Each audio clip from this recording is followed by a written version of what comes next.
Kitty में बच्चों की जो स्टडी होगी बहुत स्ट्रेटेजिकल टाइप से होगी। उनको पढ़ाए जाने वाले जो नोट्स होंगे, जो क्लास में टीचर पढ़ाएंगे, हम लोग इसको सेक्शनलाइजेशन लेवल पे लेके जाएंगे कि पहली बात तो जो टीचर है वो क्लास में जो कंटेंट पढ़ा रहे हैं वो कितना ज्यादा वेल डिफाइंड है, जो अभी अपडेटेड है, जो जैसे क्वेश्चंस आ रहे हैं आज के समय में नीट और जेईई में, फिर वो कितना ज्यादा कंटेंट बच्चे को समझ में आ रहा है। ज्यादातर बार ऐसा होता है कि 90% तो बच्चा समझ पाता है क्लास में, कई बार 30 का 70 का रेशियो है, 30% तो वही क्लास में समझ में नहीं आता है बच्चे को। अब आप समझिए कि आप पहली बार ही क्लास में जब पहली बार टॉपिक पढ़ा आपने तो 30% आपके स्लैब से आप पीछे रह गए, कंपटीशन पीछे रह गए। तो हम कोशिश करते हैं कि वहां पर 99% और 100% तक बच्चे को समझ में आए। नहीं समझ में आएगा, थोड़ा बहुत कम रह जाए, तो सबसे जरूरी होता है कि अनुभवी टीचर ही क्लास में उतरे और उनको अपने सब्जेक्ट को पढ़ाने का उतना अच्छा एक्सपीरियंस हो। यही मैटर करता है सबसे पहला काम। तो सबसे जो पहली गलती है वो यहाँ हो जाती है। फिर जब बच्चे को यदि मान लीजिएगा 95% 97% तक समझ में आ भी गया और मान लीजिएगा 5-7% रह भी गया, तो उसको दोबारा फिर से टीचर खुद से ही वो चेक करे कि मेरे किस किस बच्चे को समझ में आया है, किस किस बच्चे को समझ में नहीं आया है। अगर नहीं आया तो आप खुद जांचिए और चेक करिए, कम से कम आपने अपना काम तो पूरा कर लिया है। ऐसा नहीं होना चाहिए कि आपने पढ़ा दिया, बच्चे को समझ में नहीं आएगा, आपको उससे मतलब ही नहीं है। तो पहली स्ट्रेटेजी तो हमारी ये रहेगी कि टीचर खुद चेक करें कि हमारे बच्चे तक, हर एक बच्चे तक बात पहुंची है कि नहीं पहुंची है। फिर सेकंड काम हो जाता है उसको तैयार करना, उसको याद करवाना, क्योंकि memorisation is also the most important part of your preparation, इसलिए बहुत जरूरी हो जाता है। तो अब ये टीचर ही चेक करेंगे कि भाई आपको वो चीज तैयार हुई कि नहीं हुई, याद करने में मदद करेंगे आपके साथ में, ताकि चीजें याद हो जाएं। याद होने के बाद तीसरा काम होता है कि फिर क्वेश्चंस की बारी आ जाती है कि कॉन्सेप्ट को किस तरीके से न्यूमेरिकल्स में यूटिलाइज करना है, उसको अप्लाई करना। वो एक बार टीचर करके दिखाता है, फिर स्टूडेंट सीखता है।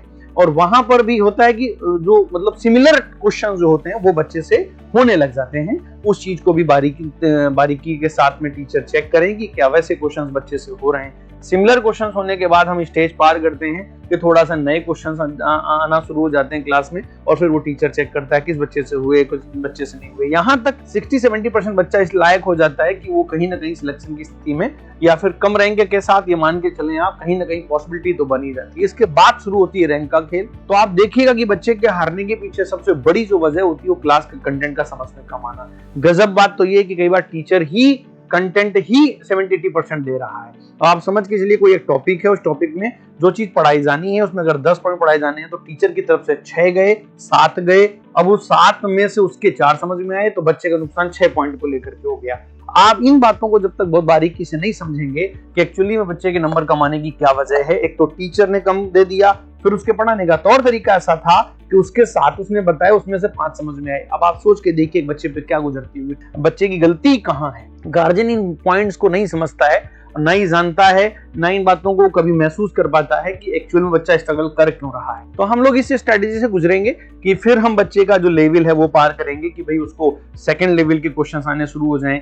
फिर वो कॉन्सेप्ट से दो कॉन्सेप्ट को मैच कराना शुरू कर दे, फिर 3 कॉन्सेप्ट मैच होने लग जाएं, फिर एक ही क्वेश्चन में बहुत सारे कॉन्सेप्ट मिक्स आउट होकर के क्वेश्चन को ब्रेक करना उसे आ जाए। फिर एक उसके बाद स्टेज होता है कि जितने भी कॉन्सेप्ट हैं वो वहां लग ही नहीं रहे एक्चुअली में, वहां पर पहले थिंकिंग बेस्ड स्ट्रैटेजी वहां पर बनानी होती है कि क्वेश्चन को ब्रेक कहां से किया जाए, क्वेश्चन में बहुत सारी इंफॉर्मेशन में से कौन सी इंफॉर्मेशन से क्वेश्चन को इनिशिएट किया जाए, ये सब चीजें उसे फिर सिखाना होता है। और जब ऐसे वो बच्चा सीखना लग जाता है कि वो खुद क्वेश्चन को पिकअप करके और उसे तोड़ना शुरू कर देता है कि यार इस क्वेश्चन को हम इस जगह से तोड़ सकते हैं, फिर वो अपने कॉन्सेप्ट को सही से अप्लाई कर पाता है क्योंकि उसके कॉन्सेप्ट तो बहुत मजबूत हैं। तब जाके वो कहीं इस लेवल पे तैयार होता है कि वो जेईई एडवांस का पेपर दे रहा है तो उसे क्वेश्चन करना आता है, नीट का दे रहा है तो उसे बहुत टाइमली उसे सॉल्व कर पाता है, कम टाइम में सॉल्व कर पाता है। तो असल मायने में कंपटीशन बहुत अच्छा है, और लेकिन आप सबसे बड़ी जो गलती होती है वो होती है पहली गलती क्लासरूम में टीचर के द्वारा पूरे कंटेंट का ना आना। ये सबसे बड़ी मिस्टेक है जिसकी भरपाई फिर बहुत जल्दी तो नहीं हो सकती है।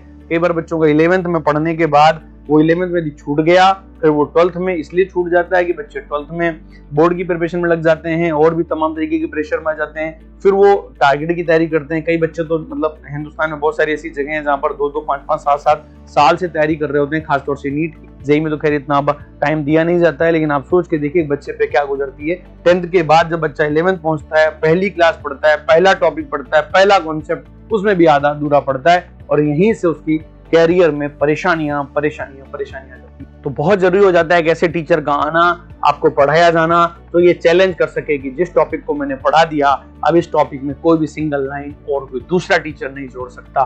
जब तक ये स्थिति नहीं आएगी तब तक आपकी तैयारी उतनी अच्छी तो नहीं होगी। इसलिए जरूरी है अच्छा पढ़ें, शानदार पढ़ें, अच्छे लोगों से पढ़ें, एक्सपीरियंस्ड लोगों से पढ़ें जो आपके सब्जेक्ट को तैयार कर पाएंगे।